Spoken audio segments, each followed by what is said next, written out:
Hi to everyone, स्वागत है आपका इंग्लिश भाई नितेश सर पर। आज ये पहला क्लास है और सेशन स्टार्ट करने से पहले कुछ बातें हैं जो मैं आपको बता देना चाहता हूँ कि इस चैनल पर आज से हम पहला टॉपिक ग्रामर का लेके चल रहे हैं, लेकिन इसके अलावा हम 9th और 10th के इंग्लिश में जो भी सब इंग्लिश के जो टॉपिक्स हैं उनको भी हम कवर करते हुए चलेंगे।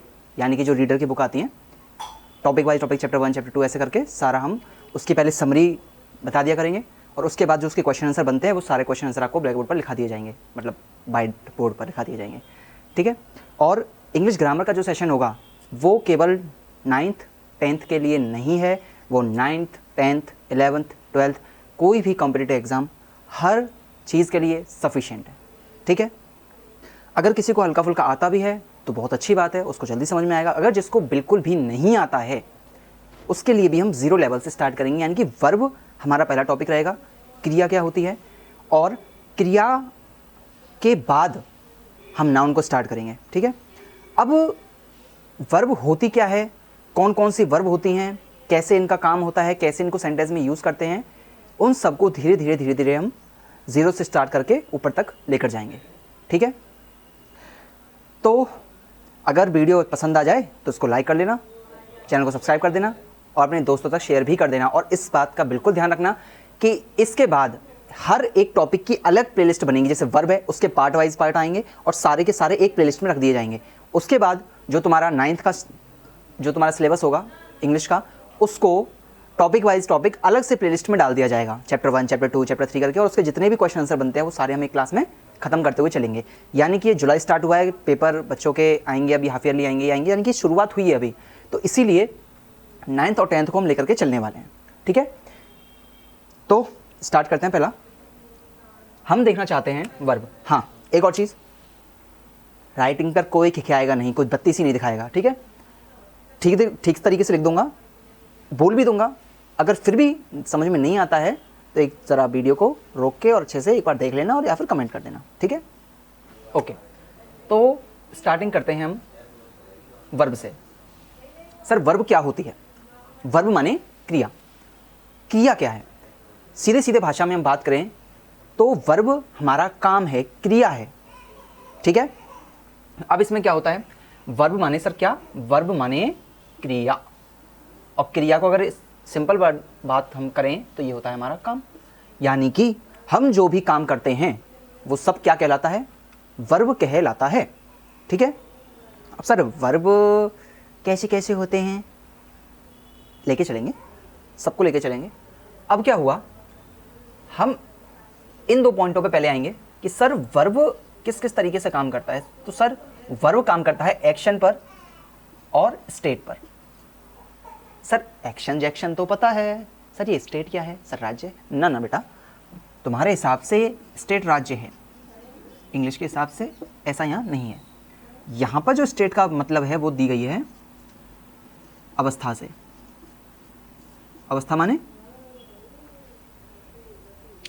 स्थिति, स्थिति माने यानी कि ऐसी चीज़ जो तुम फील कर पा रहे हो, यानी कि वो दिख नहीं रही है। एग्जाम्पल समझाता हूँ। एक्शन, एक्शन से समझ में आ रहा होगा कि ऐसा काम, ऐसी क्रिया, ऐसी वर्ब जो तुम्हें होते हुए दिख रही है। कैसे? I am doing my work, I am doing my work, I works, I am sleeping, she sings. तो ये गाते हुए, सोते हुए, काम करते हुए हम इसको देख सकते हैं। लेकिन स्टेट में क्या है, अवस्था में क्या है? अवस्था में ऐसा होता है जिस चीज़ को हम देख नहीं सकते आंखों से, जिसको हम फील कर सकते हैं, महसूस करते हैं, जैसे महसूस कर सकते हैं, जैसे कि I miss you, I love you, ठीक है, आई नो यू। तो क्या ये चीज़ होते हुए दिख रही हैं? ये केवल महसूस हो पा रही हैं। यानी कि एक्शन जो हमें होते हुए दिखेगा और स्टेट जिस चीज़ को हम महसूस करेंगे या फिर जो हमारी आंखों से नहीं देखा जाएगा, उस वर्ब को स्टेट बोलेंगे और जो होते हुए दिखेगा उसको हम एक्शन वर्ब बोलेंगे। ठीक है। अब क्या होता है, सर वर्ब तो बहुत तरह के होते हैं, जैसे कि ट्रांजिटिव होता है, इंट्रांजिटिव होता है, लिंकिंग वर्ब होता है, ऑक्सिलरी वर्ब होता है, मेन वर्ब होता है। सर गड़बड़ हो गई। गड़बड़ कुछ नहीं हुई। हमें अभी इतना समझना है कि मेन वर्ब और हेल्पिंग वर्ब या फिर ऑक्सिलरी वर्ब में क्या फ़र्क है, ठीक है। या ऑक्सिलरी वर्ब होती क्या है। अब जैसे कि हम देखेंगे sir auxiliary verb,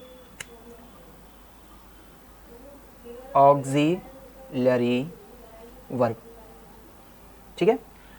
auxiliary verb में ना दो तरह की वर्ब होती हैं।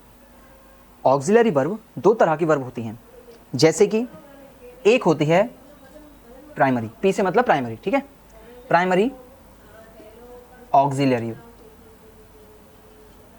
वर्ब, और दूसरे होते हैं मॉडल भैया, मॉडल। एक होती है ऑक्सिलरी के अंदर ही चल रहा है भी मामला, एक होती है अपनी प्राइमरी ऑक्सिलरी और एक होते हैं मॉडल्स। मॉडल का एक अलग से ही पूरा टॉपिक होता है, लेकिन इसको भी थोड़ा थोड़ा हम अभी समझ के निकल जाएंगे यहाँ से। देखो मॉडल्स होते क्या हैं। पहला पॉइंट, मॉडल केवल और केवल हेल्पिंग वर्ब होती है। क्या होती है, ये एक हेल्पिंग वर्ब होती है। एच बी मतलब हेल्पिंग वर्ब, एच बी मतलब हेल्पिंग वर्ब। ये क्या होती है, हेल्पिंग वर्ब होती है। ये हेल्प करती है, ठीक है। किसकी हेल्प करती है, मेन वर्ब की हेल्प करती है। अब मेन वर्ब क्या है वो भी आएगा। दूसरा पॉइंट, सर इसके बाद एम यानी मॉडल, मॉडल के बाद आपको क्या चाहिए, एक मेन वर्ब चाहिए ही चाहिए। यानी कि बिना मेन वर्ब के मॉडल का कोई काम ही नहीं होगा। अगर मॉडल आ रहा है तो उसके बाद कोई ना कोई मेन वर्ब आएगी ही आएगी, ठीक है। दूसरा, अब थर्ड पार्ट पे आते हैं।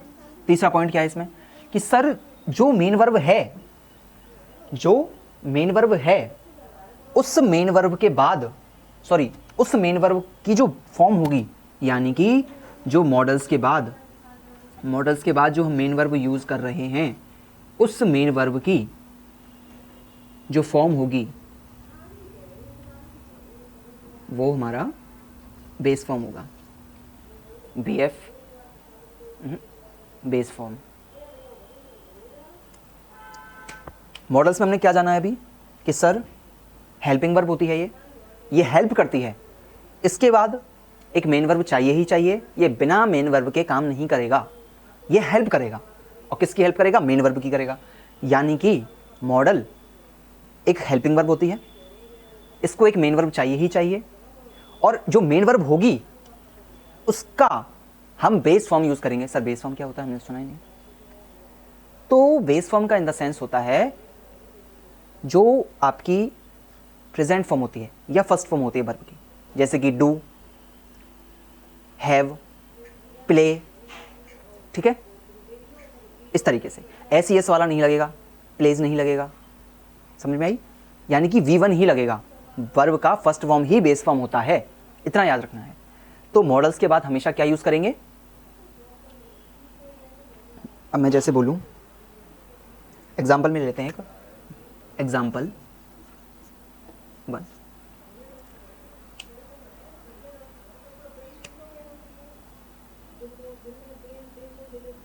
You should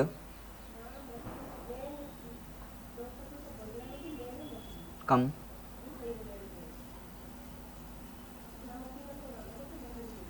yesterday, तुम्हें कल आना चाहिए था। दूसरा,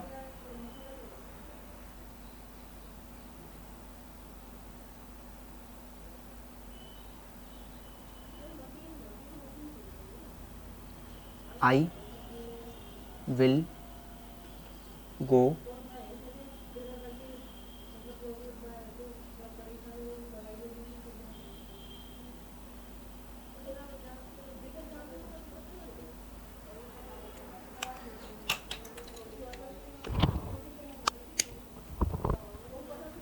अब सुनो,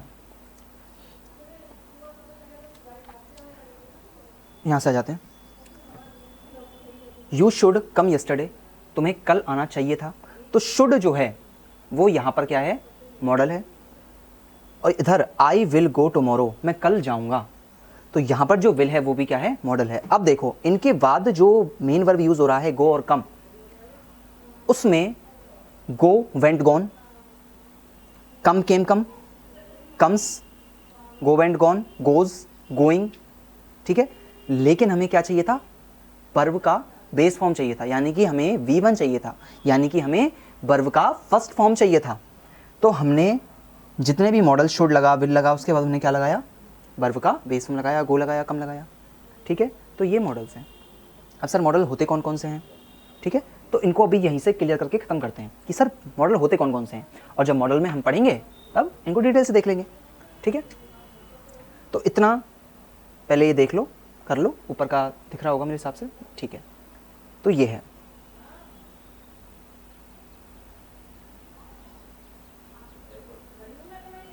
ओके। वीडियो को पॉज कर लेना, देख लेना।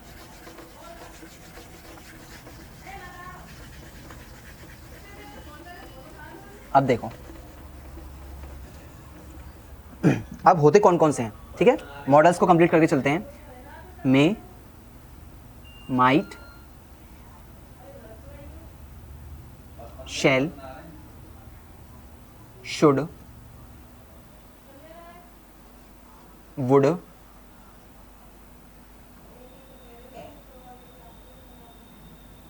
विल, सॉरी, विल, और उसके बाद तुम्हारा आ जाएगा ऑट टू,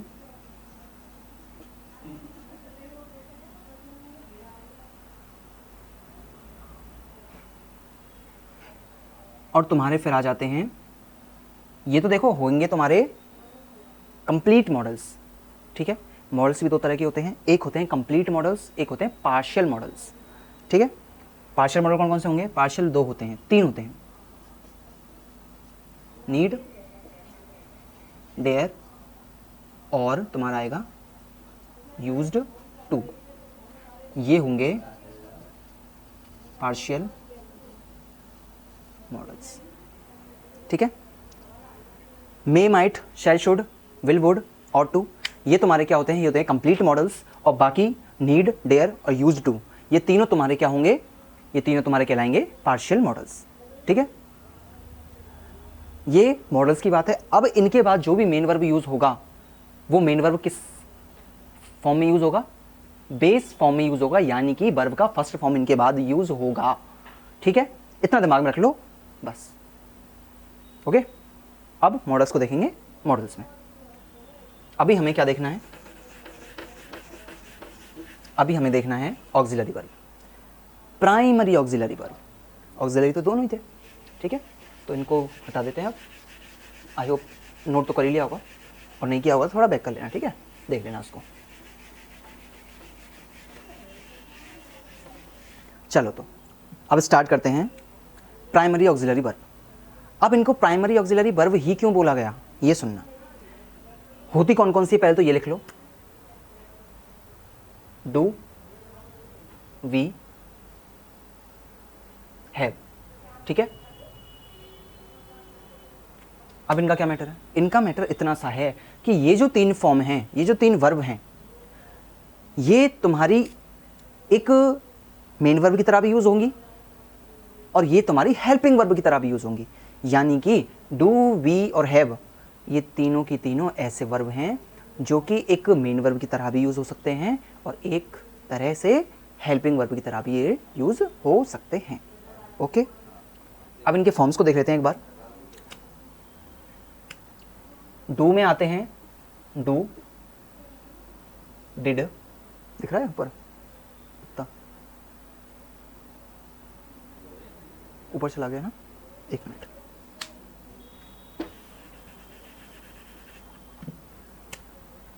आ रहा है, ओके। Do, did, done. अब आ जाएगा डूइंग, डूइंग, डूइंग और डज, ओके। अब आ जाते हैं बी पर। बी में क्या होंगे सर, सर बी में आएंगे am, are, was, were, been, being, और आएगा इज, ठीक है। और हैव में क्या आएंगे सर, हैव में तुम्हारे आते हैं have, had, had, having, has. ठीक है, ये तुम्हारे आते हैं। अब देखो ये जो डू है, डिड है, डन है, ये वाले जो पहले वाले हैं, ये पहले वाले हैं तुम्हारे प्रेजेंट में प्लूरल, पीबी मतलब प्रेजेंट में प्लूरल। ठीक है, और जो सेकंड वाले हैं ये तुम्हारे हैं पास्ट वाले फॉर्म्स, और जो ये थर्ड वाले हैं ये तुम्हारे हैं बी थ्री। बी थ्री का मतलब वर्ब का थर्ड फॉर्म यूज होता है तुम्हारा या तो पैसिव में आएगा या फिर आएगा तुम्हारा परफेक्ट टेंस में। ठीक है, अब जिसको टेंस नहीं आते, क्योंकि मेरे हिसाब से भी टेंस एक टफ टॉपिक होता है। ठीक है, तो इतना समझ के चलो फिलहाल कि टेंस होते हैं, टेंस में एक पार्ट होता है जिसको कहते हैं परफेक्ट टेंस। उस परफेक्ट टेंस में जब हम वर्ब को यूज़ करते हैं तब हम बी थ्री का यूज़ करते हैं, और एक्टिव और पैसिव में जो पैसिव बनता है उस पैसिव में भी हम किसका यूज़ करते हैं, वी थ्री का, यानी कि वर्ब के थर्ड फॉर्म का हम लोग यूज़ करते हैं। ठीक है, ये तुम्हारी V1 प्लस ING है, यानी कि कंटिन्यूस फॉर्म है ये। ठीक है, और ये जो तीसरा वाला है एस वाला, ये जो थर्ड वाला है एस वाला, ये तुम्हारा V1 प्लस SES है। अगर नहीं आ रहा हो बोर्ड पे तो सुन लेना, ये जो पीछे वाले हैं ये तीनों B1 SES हैं, यानी कि वर्ब का ऐसा फॉर्म जिसमें SES जुड़ा हुआ होता है। ठीक है, और SES वाले फॉर्म भी इधर ले देता हूँ नीचे, प्रेजेंट में सिंगुलर के साथ यूज़ होते हैं। अब सुनो सर, वर्ब का बेस फॉर्म जो है वो क्या है, वो भी B1 है, और SES वाला कौन सा है, SES वाला भी B1 है। ठीक है, अब इसमें क्या होगा, जो SES वाला B1 है, यानी कि वर्ब का SES फॉर्म जो है वो प्रेजेंट में यूज़ होता है सिंगुलर के साथ में, प्रेजेंट में सिंगुलर के साथ में। अब सिंगुलर क्या, सिंगुलर प्रोनाउन